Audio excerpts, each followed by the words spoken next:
కొబ్బరికాయ కొట్టడమేనా రోడ్డు నిర్మాణం చేపట్టడం ఉందా అంటూ ప్రతిపాడు టీడీపీ నియోజకవర్గ ఇన్ఛార్జ్ వరుపుల సత్యప్రభ రాజా ప్రశ్నించారు.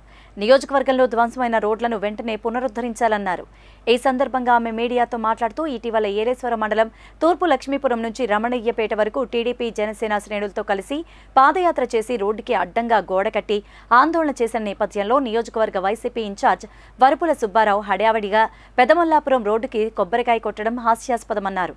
శంఖవరం మండలం పెదమల్లాపురం రహదారి కూడా పూర్తిగా ధ్వంసం కావడంతో ప్రజలు గత 5 సంవత్సరాల నుంచి తీవ్ర ఇబ్బందులు ఎదుర్కొంటున్నారన్నారు. కొబ్బరికాయ కొట్టి హడావిడి చేయడం కాకుండా రోడ్లు వేస్తే పూర్తిగా మద్దతు ఇస్తామంటూ ఆమె పేర్కొన్నారు.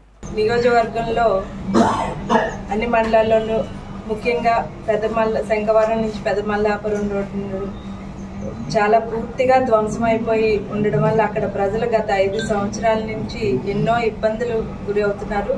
దాని గురించి కూడా ఆ రోడ్డు వెంటనే నిర్మాణం చేపట్టాలి అని ప్రభుత్వం దృష్టికి తీసుకెళ్లాలని ఆదివారం, సోమవారం, మంగళవారం 3 రోజులు అక్కడ మేము పాదయాత్ర చేయాలని నిర్ణయించుకోవడం జరిగింది. దాంతో ఈరోజు అక్కడ నియోజకవర్గ వైసీపీ ఇన్ఛార్జి నాయకులు కొబ్బరికాయ కొట్టడానికి ఈరోజు దాన్ని కొబ్బరికాయ కొట్టి ప్రారంభించాలని అనుకున్నారని తెలిసింది. నిజంగా గత 3 సార్లు ఇప్పటికే నాయకులు కొబ్బరికాయలు ఎన్నోసార్లు కొట్టి అక్కడ ప్రజల్ని రోడ్లు నిర్మిస్తామని మోసం చేయడం జరిగింది. గత ప్రభుత్వంలో ఒకసారి సుబ్బారావు గారు ఒకసారి కొట్టారు. అదేవిధంగా ఎంపీ వంగా గీత గారు, ఎమ్మెల్యే ప్రసాద్ గారు కూడా కొబ్బరికాయలు కొట్టారు. నాయకులు ఇలా కొబ్బరికాయలు కొట్టి జనాల్ని మోసం చేస్తూ ప్రజల్ని చేసేరే తప్ప ఇప్పటి వరకు ఎక్కడ రోడ్డు నిర్మాణం అన్నది చేపట్టడం జరగలేదు.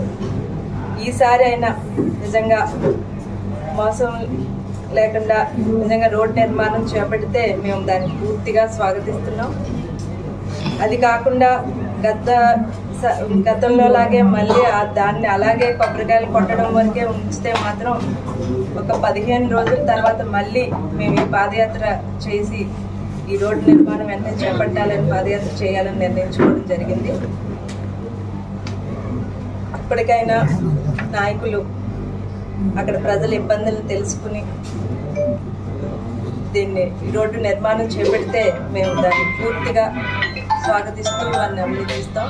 లేదు అంటే మాత్రం మరో 15 రోజుల్లో మేము ఈ పోరాటం చేయాలని అనుకుంటున్నాం, పాదయాత్ర చేయాలని. దాన్ని తెలియజేయడానికి ఇక్కడ ఈ ప్రెస్ మీట్ ఏర్పాటు